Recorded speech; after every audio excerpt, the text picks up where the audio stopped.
Hey y'all, Patrick Franz, of course, with Note Investing 101. This is lesson number 6. And in lesson number 6, I'm going to talk to you about a document that's called an LOI. LOI stands for Letter of Interest or Letter of Intent.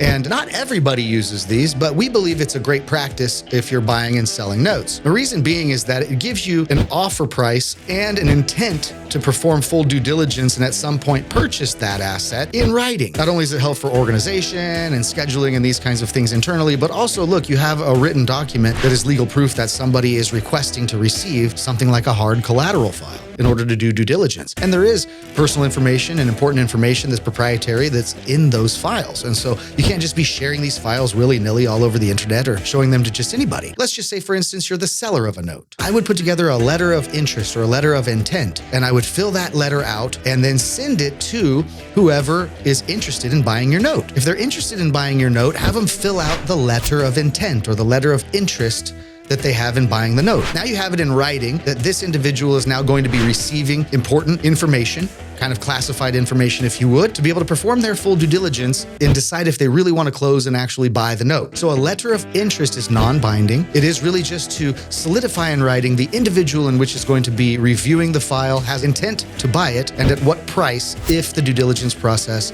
goes as planned.